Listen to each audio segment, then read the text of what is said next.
नाशिक धर्मांतर आणि लैंगिक अत्याचार प्रकरणी आयटी मॉड्यूल समोर येण्याची शक्यता आहे। या प्रकरणातील सर्व आरोपींचे मोबाईल क्लोन करण्यात आले। या अनेक महत्त्वाचे डिजिटल पुरावे तसंच आक्षेपार्ह बाबी पोलिसांच्या हाती लागल्याचं बोललं जात आहे। त्यामुळे काही आयटी कंपन्यांचे बॉस तपासाच्या फेऱ्यात येण्याची शक्यता आहे।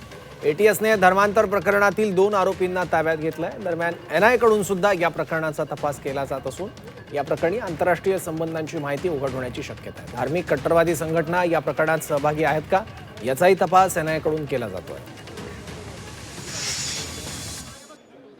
यांना बाहेरच्या कुठल्या कट्टरपंथी किंवा इतर कुठल्या संघटना पाठिंबा किंवा प्रवृत्त करत होत्या का या संदर्भात तपास नाशिक पोलीस करत आहे। त्याचबरोबर यांना बाहेरून कुठून फंडिंग आलेलं होतं का किंवा जसं मीडियामध्ये काही ठिकाणी बोललं गेलेलं आहे की काही इंटरनॅशनल यांचे लिंक्स आहेत का, तर या सर्व बाबतीत पोलीस यंत्रणा तपास करत आहे।